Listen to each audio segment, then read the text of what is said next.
சட்டசபை தேர்தல் நெருங்கும் வேளையில் விஜய் மக்கள் சந்திப்பு அரசியல் வட்டாரத்தில் முக்கியத்துவம் பெற்றுள்ளது. மக்கள் சந்திப்பு பிரச்சாரத்திற்காக நவீன ரக பேருந்தை விஜய் பயன்படுத்த உள்ளார். இந்த பேருந்தில் தொண்டர்கள் யாரும் ஏறிவிடாதபடி இரும்பு வெளிகள் பேருந்தின் மேல் பகுதியில் அமைக்கப்பட்டுள்ளது. நவீன கேமராக்கள், ஒளிபெருக்கிகள் பொருத்தப்பட்டுள்ளது. மக்கள் சந்திப்புக்காக விமானம் மூலம் விஜய் திருச்சி செல்கிறார். அவரது பிரச்சார வாகனம் பனையூரிலிருந்து நேற்று மாலை திருச்சியை நோக்கி புறப்பட்டது. இதற்கிடையே மக்கள் சந்திப்பு எட்டி இலச்சினை ஒன்றை தாவேகா வெளியிட்டுள்ளது. இந்த இலச்சினையை உங்கள் விஜய் நான் வரேன், வாகை சூடும் வரலாறு திரும்புகிறது, வெற்றி பேரணியில் தமிழ்நாடு போன்ற வாசகங்கள் பொறிக்கப்பட்டுள்ளது. விஜயின் பிரச்சார பயணத்திற்கு 25 நிபந்தனைகளுடன் போலீசார் அனுமதி அளித்துள்ளனர். சுற்றுப்பயணத்துக்காக நவீன வசதிகளுடன் தயார் செய்யப்பட்ட வாகனத்தில் கட்சி கொடி நிறத்தில் முழுவதுமாக மாற்றி அதில் விஜய் மற்றும் கொள்கை தலைவர்களின் புகைப்படம் இடம்பெற்றுள்ளது. இந்த நிலையில் சென்னை பனையூரில் உள்ள தாவேகா அலுவலகத்திலிருந்து புறப்பட்ட பிரச்சார வாகனம் விக்ராண்டி வந்தபோது வாகனத்திற்கு தாவேகா தொண்டர்கள் வரவேற்பு அளித்தனர். தமிழ்நாட்டில் திராவிட கட்சிகளின் வரலாற்றில் மிக முக்கிய முடிவுகள் எடுக்கப்பட்ட இடம் திருச்சி.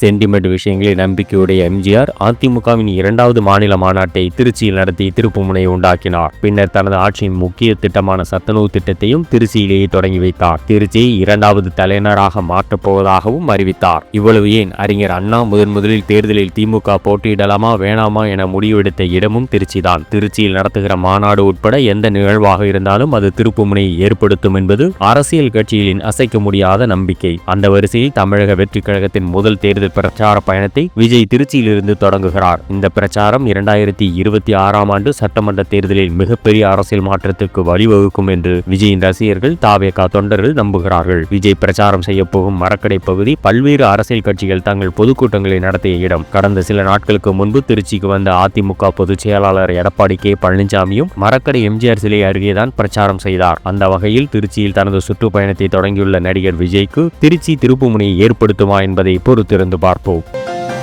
அதிமுகவில் இருந்து பிரிந்து சென்றவர்களை ஒன்றிணைக்க கோரி முன்னாள் அமைச்சர் கே.ஏ. செங்கோட்டையன் முன்னாள் முதலமைச்சரும் அதிமுக பொதுச் செயலாளருமான எடப்பாடி பழனிசாமிக்கு 10 நாட்கள் கெடு விதித்திருந்தார். இதனைத் தொடர்ந்து கே.ஏ. செங்கோட்டையனை கட்சியின் அனைத்து பொறுப்புகளிலிருந்து நீக்கி எடப்பாடி பழனிசாமி உத்தரவிட்டார். இதனையடுத்து கோவை குள்ளம்பாளையத்தில் உள்ள செங்கோட்டையனின் வீட்டிற்கு முன்னாள் முதலமைச்சர் ஓ. பன்னீர்செல்வம் அணியை சேர்ந்த தொண்டர்கள், உரிமை மீட்பு குழுவினர் உட்பட பல்வேறு தரப்பினர் சென்று ஆதரவு தெரிவித்து வருகின்றனர். இது அரசியல் தளத்தில் ஒரு உச்சகட்ட பரபரப்பை ஏற்படுத்தியுள்ளது. அதிமுகவின் இந்த உள்கட்சி குழப்பங்களுக்கெல்லாம் காரணம் பாஜகவே என்று பல அரசியல் கட்சிகள் கருத்துக்களை தெரிவித்து வருகின்றன. குறிப்பாக விடுதலை சிறுத்தைகள் கட்சி தலைவர் தொல் திருமாவளவன் பகிரங்கமாக இந்த கருத்தை தொடர்ந்து வலியுறுத்தி வருகிறார். இந்த நிலையில் நேற்று ஒரு திருமண விழாவில் கலந்து கொள்ள புறப்பட்ட போது கே.ஏ. செங்கோட்டையன் நிருபர்களுக்கு பேட்டியளித்தார். அப்போது அவரிடம் அடுத்த கட்ட நடவடிக்கைகள் குறித்து நிருபர்கள் கேட்டதற்கு பதிலளித்த செங்கோட்டையன், எல்லோரும் நினைப்பது போல நல்லதே நினைத்து நல்லதே செய்வோம், அடுத்த கட்ட நடவடிக்கைக்கு இன்னும் நேரம் உள்ளது என்று சூசகமாக பதிலளித்தார்.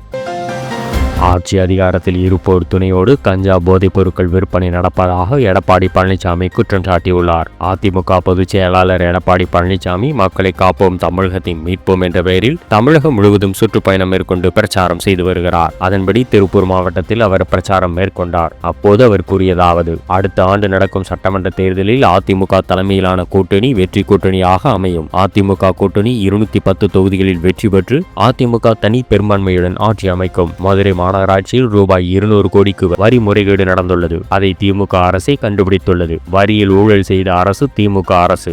ஆடு, மாடு, குதிரை, பன்றிக்கு கூட வரி போட்டுள்ளனர். தமிழகத்தில் சட்டம் ஒழுங்கு பிரச்சனை அதிகரித்துள்ளது. கஞ்சா போதைப் பொருள் நடமாட்டம் அதிகரித்துள்ளது. இதை நாங்கள் சட்டமன்றத்தில் அரசின் கவனத்திற்கு கொண்டு வந்தோம். ஆனால் முதலமைச்சர் கண்டுகொள்ளவில்லை. தமிழக இளைஞர்கள் போதைக்கு அடிமையானதுதான் இந்த ஆட்சியின் சாதனை. போதைக்கு அடிமையாகும் குழந்தைகளின் பெற்றோர் எந்த அளவுக்கு வேதனைப்படுவார்கள். ஆட்சி அதிகாரத்தில் இருப்பவர்களின் துணையோடு கஞ்சா போதைப் பொருட்கள் விற்பனை நடக்கிறது. இதனால் காவல்துறையினர் போதைப் பொருட்கள் விற்பனை செய்பவர்கள் மீது சுதந்திரமாக நடவடிக்கை எடுக்க முடியவில்லை. காவல்துறையினர் கைகள் கட்டப்பட்டு விட்டன. அதிமுக ஆட்சி அமைந்ததும் போதைப் பொருட்கள் நடமாட்டம் கட்டுப்படுத்தப்படும். கஞ்சா போதையால் சிறுமி முதல் பாட்டிகள் வரை பாதுகாப்பு இல்லாத நிலை ஏற்பட்டுள்ளது. தொலைக்காட்சியில் தினமும் தமிழகத்தின் கொலை நிலவரத்தை பார்க்கும் அவல நிலை உள்ளது. இவ்வாறு அவர் கூறினார். பாமக சிறப்பு பொதுக்குழு கூட்டம் கடந்த ஆண்டு டிசம்பரில் விழுப்புரத்தில் நடைபெற்றது. இதில் பாமக நிறுவனர் ராமதாஸ் தனது மூத்த மகள் காந்திமதியின் மகன் முகுந்தனை பாமக இளைஞர் பிரிவு தலைவராக அறிவித்தார். இந்த அறிவிப்புக்கு கூட்டத்தில் பங்கேற்ற பாமக தலைவர் அன்புமணி ராமதாஸ் எதிர்ப்பு தெரிவித்தார். இதனால் அன்புமணி ராமதாஸ் இடையே மனக்கசப்பு ஏற்பட்டது. இதன் பின்னர் கடந்த மே மாதம் நடைபெற்ற வன்னியர் சங்க மாநாட்டில் பேசிய ராமதாஸ், பாமக தலைவராக நானே இருப்பேன், தேர்தல் தொடர்பான முடிவுகளை நானே எடுப்பேன் என்று அறிவித்தார். பாமக தலைவராக இருந்த அன்புமணி அன்புமணி ராமதாஸ் செயல் தலைவராக செயல்படுவார் என்றும் அறிவித்தார். இதனையடுத்து ராமதாஸ் மற்றும் அன்புமணி ராமதாஸ் தரப்பில் கட்சியின் பழைய நிர்வாகிகளை நீக்கியும் புதிய நிர்வாகிகளை நியமித்தும் தொடர் அறிவிப்புகளை வெளியிட்டனர். இதனிடையே கடந்த மாதம் 9ஆம் தேதி மாமல்லபுரத்தில் அன்புமணி ராமதாஸ் தலைமையில் பாமக பொதுக்குழு கூட்டம் நடைபெற்றது. இதனைத் தொடர்ந்து கடந்த மாதம் 17ஆம் தேதி ராமதாஸ் தலைமையில் பாமக பொதுக்குழு கூட்டம் நடைபெற்றது. இதில் அன்புமணி மீது 16 குற்றச்சாட்டுகள் முன்வைக்கப்பட்டன. இந்த குற்றச்சாட்டுகள் குறித்து 10ஆம் தேதிக்குள் பதிலளிக்காவிட்டால் அன்புமணி மீது கட்சி விரோத நடவடிக்கை எடுக்கப்படும் என்று ராமதாஸ் அறிவித்திருந்தார். ஆனால் குற்றச்சாட்டுகள் குறித்து பதில் எதுவும் கோராததால் அன்புமணியை பாமகவில் இருந்து நீக்கி ராமதாஸ் அதிரடி உத்தரவை பிறப்பித்தார். மேலும் அன்புமணியுடன் யாரும் தொடர்பு வைத்துக் கொள்ளக்கூடாது, மீறினால் அவர்கள் மீதும் நடவடிக்கை எடுக்கப்படும் என்று ராமதாஸ் அறிக்கை விடுத்தார். அதேவேளை பாமக தலைவராக அன்புமணி நீடிப்பதை தேர்தல் ஆணையம் அங்கீகரித்துள்ளது. கட்சியை நிர்வகிக்கும் அதிகாரம் தலைவருக்கே உள்ளது, நிறுவனருக்கு கிடையாது என்று அன்புமணி ராமதாஸ் ஆதரவாளர் வழக்கறிஞர் பாலு தெரிவித்தார். இதனிடையே சாலை மறியல் போராட்டத்தில் உயிர்நீத்த 21 பேருக்கு அஞ்சலி செலுத்தும் நிகழ்ச்சி வரும் 17ஆம் தேதி திண்டிவனத்தில் உள்ள வன்னியர் சங்க அலுவலகத்தில் நடைபெற உள்ளது. இதில் அன்புமணி ராமதாஸ் கலந்து கொள்வார் என தகவல் வெளியாகியுள்ளது. நிகழ்ச்சிக்கான ஏற்பாடுகளை அன்புமணியின் ஆதரவாளர்கள் செய்து வருகின்றனர். இந்த நிலையில் வன்னியர் சங்க அலுவலகத்திற்கு ராமதாஸ் ஆதரவாளர்கள் நேற்று பூட்டு போட்டனர். இதனை அறிந்த அன்புமணி ஆதரவாளர்கள் வன்னியர் சங்க அலுவலகத்திற்கு விரைந்து சென்றனர். அங்கு ராமதாஸ் ஆதரவாளர்களுக்கும் அன்புமணி ஆதரவாளர்களுக்கும் இடையே வாக்குவாதம் ஏற்பட்டது. வாக்குவாதம் முற்றிய நிலையில் இரு தரப்பினரும் ஒருவரை ஒருவர் கடுமையாக தாக்கிக் கொண்டனர். இந்த சம்பவம் குறித்து அறிந்து விரைந்து சென்ற போலீசார் மோதலில் ஈடுபட்டவர்களை தடுத்து போலீஸ் நிலையம் அழைத்துச் சென்றனர். மேலும் இந்த சம்பவம் தொடர்பாக வழக்கு பதிவு செய்து விசாரணை நடத்தி வருகின்றனர்.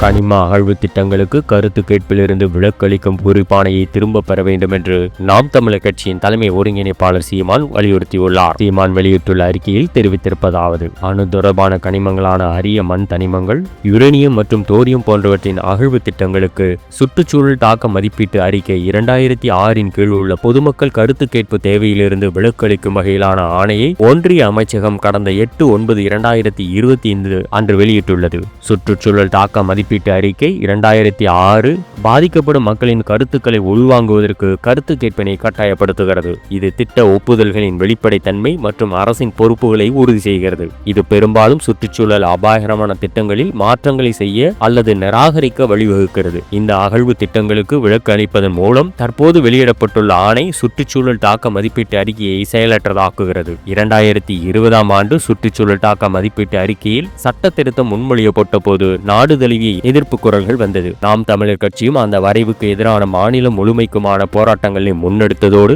மத்திய அமைச்சகத்திடம் ஆயிரக்கணக்கான மின்னஞ்சல் கருத்து பதிவுகளை செய்தது. அந்த சட்ட திருத்தம் நடைமுறைப்படுத்தப்படாத நிலையில் தற்போது வெளியிடப்பட்டுள்ள ஆணைகளின் வழியே மறைமுகமாக மீண்டும் சுற்றுச்சூழல் தாக்க மதிப்பீட்டு அறிக்கையை மத்திய பாஜக அரசு பலவீனப்படுத்துகிறது. இந்த ஆணை திட்டங்களுக்கான வன அனுமதிகளை எளிதாக்குகிறது. மேலும் காடழிப்பு மற்றும் ஆழ்விட இழப்புக்கு எதிரான பாதுகாப்புகளை பலவீனப்படுத்துகிறது. இதுபோன்ற படிப்படியான நீர்த்துப்போக செய்யும் நடவடிக்கைகள் பெரும்பாலும் மக்களின் ஆலோசனையின்றி நேரடி ஆணையாக வெளியிடப்படுகின்றன.